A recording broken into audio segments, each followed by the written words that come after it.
नमस्कार मित्रों, Shukla ji UP 32 channel में आपका स्वागत है। और मित्रों, आज इस वीडियो में हम बात करेंगे महाभारत में कई रहस्य छुपे हुए हैं। उन्हीं में से हम आपके लिए लाए हैं मात्र 7 रहस्य शर्तियाँ। आप इन्हें सुनकर चौंक जाएंगे मित्रों। तो हम आज इस पे वीडियो बना रहे हैं। जो लोग चैनल को पहली बार देख रहे हैं, चैनल को सब्सक्राइब कर लें, और जो पहले से जुड़े हुए हैं वो लाइक एवं कमेंट अवश्य करें मित्रों। और हम अपना वीडियो शुरू करते हैं। नंबर 1, पहला रहस्य। हर योद्धा किसी न किसी का अवतार या दिव्य पुत्र था। भगवान श्री कृष्ण विष्णु के अवतार थे तो बलराम शेषनाग के अंश थे। 8 वसुओं में से एक दुनामक वसु ने ही भीष्म के रूप में जन्म लिया था। देवगुरु बृहस्पति ने ही द्रोणाचार्य के रूप में जन्म लिया था। अश्वत्थामा रुद्र के अंशावतार थे। दुर्योधन कलियुग का तथा उसके 100 भाई पुलस्त वंश के राक्षस के अंश थे। सूर्यदेव के पुत्र कर्ण, इंद्र के पुत्र अर्जुन, पवन के पुत्र भीम, धर्मराज के पुत्र युधिष्ठिर और 2 अश्विनी कुमारों नासत्य और दस्त्र के पुत्र नकुल और सहदेव थे। रुद्र के एक गण ने कृपाचार्य के रूप में जन्म लिया। द्वापर युग के अंश में शकुनी अरिष्टा के पुत्र हंस नामक गंधर्व ने धृतराष्ट्र तथा पांडु के रूप में जन्म लिया। सूर्य के अंश धर्म ही विदुर के नाम से प्रसिद्ध हुए। कुंती और माद्री के रूप में सिद्धि और धृतिका का जन्म हुआ था। मति का जन्म राजा सुबल की पुत्री गांधारी के रूप में हुआ था। राजा भीष्मक की पुत्री रुक्मणी के रूप में लक्ष्मी जी व द्रौपदी के रूप में इंद्राणी उत्पन्न हुई थी। अभिमन्यु चंद्रमा के पुत्र वर्चा का अंश था। मरुतगढ़ के अंश से सात्विक द्रुपद कृतवर्मा व विराट का जन्म हुआ था। अग्नि के अंश से धृष्टद्युम्न व राक्षस के अंश से शिखंडी का जन्म हुआ था। विश्वदेवगढ़ द्रौपदी के 5 पुत्र प्रतिबिंध, सुत सोम, श्रुतकीर्ति, शतानीक और श्रुतसेव के रूप में पैदा हुए थे। दानवराज विप्रचित, जरासंध व हिरण्याकश्यप शिशुपाल का अंश था। काल ने दैत्य ने ही कंस का रूप धारण किया था। इंद्र की आज्ञा के अनुसार अप्सराओं के अंश से 16,000 स्त्रियां उत्पन्न हुई थी। मित्रों, दूसरा रहस्य। विचित्र शक्तियों से संपन्न योद्धा सहदेव भविष्य में होने वाली हर घटना को पहले ही जान लेते थे। बर्बरीक दुनिया का सर्वश्रेष्ठ धनुर्धर थे। बर्बरीक के लिए 3 बाण ही काफ़ी थे, जिसके बल पर वे कौरवों और पांडवों की पूरी सेना को समाप्त कर सकते थे। लेकिन श्री कृष्ण युद्ध के पहले ही उसे भी ठिकाने लगा दिया। संजय आज के दृष्टिकोण से वे टेलीपैथिक विद्या में पारंगत थे। कहते हैं कि गीता का उपदेश 2 लोगों ने सुना, एक अर्जुन और दूसरा संजय। गुरु द्रोणाचार्य के पुत्र अश्वत्थामा हर विद्या में पारंगत थे। वे चाहते तो पहले ही दिन युद्ध का अंत कर सकते थे, लेकिन कृष्ण ने ऐसा कभी होने नहीं दिया। कर्ण से यदि कवच कुंडल नहीं हथियाए होते, यदि कर्ण इंद्र द्वारा दिए गए अपने अमोघ अस्त्र का प्रयोग घटोत्कच पर न करते हुए अर्जुन पर करता, तो आज भारत का इतिहास और धर्म कुछ और होता। भीम में 1000 हाथियों का बल था। युद्ध में भीम से ज़्यादा शक्तिशाली उनका पुत्र घटोत्कच ही था। घटोत्कच का पुत्र बर्बरीक था। माना जाता है कि कद काठी के हिसाब से भीमपुत्र घटोत्कच इतना विशालकाय था कि वह लात मार कर रथ को कई फुट पीछे फेंक देता था और सैनिकों तो वह अपने पैरों तले कुचल देता था। शांतनु गंगा के पुत्र भीष्म का नाम देवव्रत था, उनको इच्छा मृत्यु का वरदान प्राप्त था। दुर्योधन का शरीर वज्र के समान कठोर था, जिसे किसी धनुष या अन्य किसी हथियार से छेदा नहीं जा सकता था, लेकिन उसकी जांघ श्री कृष्ण ने छल के कारण प्राकृतिक ही रह गई थी। जरासंध का शरीर 2 फाड़ करने के बाद पुनः जुड़ जाता था। तब श्री कृष्ण ने भीम को इशारों में समझाया कि 2 फाड़ करने के बाद दोनों फाड़ को एक दूसरे की विपरीत दिशा में फेंक दिया जाए। नंबर 3, तीसरा रहस्य।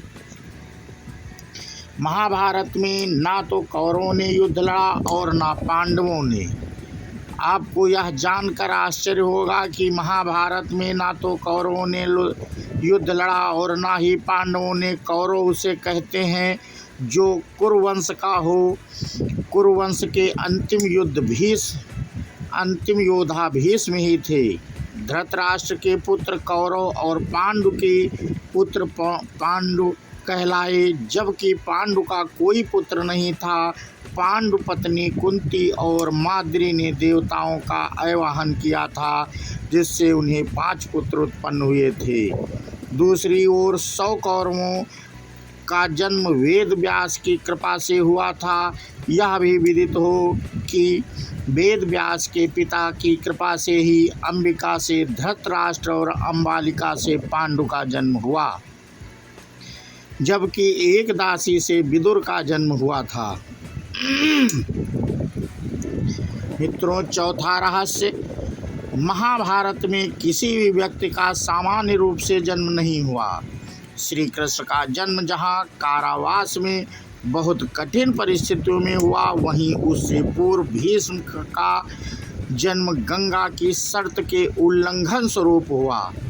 भीष्म ने जब ब्रह्मचर्य की प्रतिज्ञा ले ली तो वंश को आगे बढ़ाने का संकट उत्पन्न हुआ। शांतनु की दूसरी पत्नी सत्यवती के 2 पुत्र हुए। इसमें से जीवित बचे विचित्र वीर की 2 पत्नियां अंबिका और अंबालिका ने निगोद द्वारा अंबिका से धृतराष्ट्र, अंबालिका से पांडु और दासी से विदुर का जन्म हुआ। इसी तरह धृतराष्ट्र के पांडु को जब कोई पुत्र उत्पन्न नहीं हुआ तो फिर से यही वेद व्यास काम आए। अब आप सोचिए, इन्हीं 2 पुत्रों में से एक धृतराष्ट्र के यहाँ जब कोई पुत्र नहीं हुआ तो वेद व्यास की कृपा से ही 99 पुत्र और 1 पुत्री का जन्म हुआ। दूसरी ओर पांडु की 2 पत्नियां कुंती और माद्री थीं। दोनों से पांडु पुत्र उत्पन्न नहीं कर सके। तब कुंती ने क्रमशः धर्मराज इंद्र और पवन देव का आवाहन किया तो युधिष्ठिर, अर्जुन, भीम उत्पन्न हुए। उसी तरह माद्री ने 2 अश्विनी कुमारों का आवाहन किया तो उनसे नकुल और सहदेव उत्पन्न हुए। इसी तरह द्रौपदी का जन्म भी एक रहस्य ही है। कहते हैं कि उनका असली नाम यज्ञसेनी है। यज्ञसेनी इसलिए कि वह यज्ञ से उत्पन्न हुई थी। द्रौपदी महाराज द्रुपद की पुत्री होने के कारण था। इसी तरह गौतम ऋषि के पुत्र शरद्वान और शरदान के पुत्र कृपाचार्य का जन्म भी एक रहस्य ही है। कृपाचार्य की माता का नाम पदी था। नामपदी एक देव कन्या थी। इंद्र ने शरदान को साधना से डिगाने के लिए नामपदी को भेजा था। देवकन्या नामपदी जानपदी के सौंदर्य के प्रभाव से शरदान इतने काम पीड़ित हो गए कि उनका वीर स्खलित होकर एक सरकंडे पर गिर पड़ा। वह सरकंडा 2 भागों में विभक्त हो गया। जिसमें से एक भाग से कृप नामक बालक उत्पन्न हुआ और दूसरे भाग से कृपी नामक कन्या उत्पन्न हुई। यह कृप ही कृपाचार्य कहलाए। महर्षि भरद्वाज मुनि का वीर किसी द्रोणी यज्ञ कलश अथवा पर्वत की गुफा में स्खलित होने से जिस पुत्र का जन्म हुआ उसे द्रोण कहा गया। ऐसे भी उल्लेख हैं कि भरद्वाज ने गंगा में स्नान करती धृताची को देखा। भरद्वाज ने गंगा में स्नान करते देखा और उसे देखकर वे अशक्त हो गए, जिसके कारण उनका वीर स्खलन हो गया, जिसे उन्होंने द्रोण यज्ञ कलश में रख दिया। बाद में उससे उत्पन्न बालक द्रोण कहलाया। मित्रों, पांचवा रहस्य। महाभारत में द्रौपदी ही एकमात्र ऐसी स्त्री थी जिसने 5 पुरुषों को अपना पति बनाया था। महाभारत में भगवान श्री कृष्ण के सखा थे अर्जुन, लेकिन अर्जुन ने जब श्री कृष्ण की बहन से विवाह किया तो वे उनके जीजा भी बन गए थे। श्री कृष्ण का अर्जुन से ही नहीं बल्कि दुर्योधन से भी करीबी रिश्ता था। कृष्ण और जामवंती के पुत्र सांब ने दुर्योधन की पुत्री लक्ष्मणा से विवाह किया था। इस तरह दुर्योधन और श्री कृष्ण दोनों एक दूसरे के समधी थे। अर्जुन और सुभद्रा के पुत्र अभिमन्यु की पत्नी वत्सला बलराम की बेटी थी। अभिमन्यु का एक विवाह महाराज विराट की पुत्री उत्तरा से भी हुआ था। भगवान श्री कृष्ण की 8 पत्नियां में से एक आमंत के राजा जयसेन की बेटी मित्रविंदा थी। पौराणिक मान्यता के अनुसार मित्रविंदा उनकी बुआ की बेटी थी। नंबर 6 मित्रों, छठा रहस्य। एक रात के लिए जी उठे सभी योद्धा। ऐसी मान्यता है कि महाभारत युद्ध में मारे गए सभी शूरवीर जैसे कि भीष्म, द्रोणाचार्य, दुर्योधन, अभिमन्यु, द्रौपदी के पुत्र कर्ण, शिखंडी आदि एक रात के लिए पुनर्जीवित हुए थे। यह घटना महाभारत युद्ध खत्म होने के 15 साल बाद घटित हुई थी। यह उस समय की बात है जब धृतराष्ट्र, कुंती, विदुर, गांधारी और संजय वन में रहते थे। वहां विदुर जी के प्राण त्यागने के बाद धृतराष्ट्र के आश्रम में महर्षि वेदव्यास आए। महर्षि वेदव्यास ने धृतराष्ट्र, गांधारी और कुंती से कहा कि आज मैं तुम्हें अपनी तपस्या का प्रभाव दिखाऊंगा, तुम्हारी जो इच्छा हो वह मांग लो। तब धृतराष्ट्र व गांधारी ने युद्ध में मृत अपने पुत्रों तथा कुंती ने कर्ण को देखने की इच्छा प्रकट की। द्रौपदी आदि ने कहा कि वे भी अपने परिजनों को देखना चाहते हैं। महर्षि वेदव्यास ने कहा कि ऐसा ही होगा। महर्षि वेदव्यास के कहने पर सभी गंगा तट पर एकत्रित हो गए और रात होने का इंतजार करने लगे। रात होने पर महर्षि वेदव्यास ने गंगा नदी में प्रवेश किया और पांडव व कौरव पक्ष के सभी मृत योद्धाओं का आवाहन किया। थोड़ी ही देर में सभी योद्धा प्रकट हो गए। महर्षि वेदव्यास ने धृतराष्ट्र व गांधारी को दिव्य नेत्र प्रदान किए। अपने मृत परिजनों को देख सभी के मन में हर्ष छा गया। सारी रात अपने मृत परिजनों के साथ बिताकर सभी के मन में संतोष हुआ। अपने मृत पुत्र, भाई, पतियों और अन्य संबंधियों से मिलकर सभी का संताप दूर हो गया। इस प्रकार वह अद्भुत रात समाप्त हो गई। 7वां रहस्य। युद्ध के बाद बचे हुए लोगों का क्या हुआ। लाखों लोगों के मारे जाने के बाद लगभग 24,165 कौरव सैनिक लापता हो गए थे, जबकि महाभारत के युद्ध के पश्चात कौरवों की तरफ से 3 और पांडवों की तरफ से 15 यानी कुल 18 योद्धा ही जीवित बचे थे। युधिष्ठिर ने युद्ध के मैदान में ही सभी योद्धाओं का अंतिम क्रियाकर्म करवाया था। महाभारत युद्ध की समाप्ति के बाद कृतवर्मा, कृपाचार्य, युयुत्सु, अश्वत्थामा, युधिष्ठिर, अर्जुन, भीम, नकुल, सहदेव, श्री कृष्ण, सात्विक आदि जीवित बचे थे। इसके अलावा धृतराष्ट्र, द्रौपदी, गांधारी, विदुर, संजय, बलराम, श्री कृष्ण की पत्नियां आदि भी जीवित थे। युद्ध के बाद शाप के चलते श्री कृष्ण के कुल में भी आपसी युद्ध शुरू हुआ, जिसमें श्री कृष्ण के पुत्र आदि सभी मारे गए। बलराम ने यह देखकर समुद्र के किनारे जाकर समाधि ले ली। श्री कृष्ण को प्रभास क्षेत्र में एक बहेलिये ने पैर में तीर मार दिया, जिसे कारण बनाकर उन्होंने देह त्याग कर दी। श्री कृष्ण कुल का एकमात्र पुरुष ब्रज बचा था। धृतराष्ट्र और गांधारी ने पांडवों के साथ रहते रहते 15 साल गुजार दिए थे। तब एक दिन भीम ने धृतराष्ट्र व गांधारी के सामने कुछ ऐसी बातें कह दी, जिसे सुनकर उनके मन में बहुत शोक हुआ और दोनों वन चले गए। उनके साथ गांधारी, कुंती, विदुर और संजय भी वन में रहकर तप करने लगे। विदुर और संजय इनकी सेवा में लगे रहते और तपस्या किया करते थे।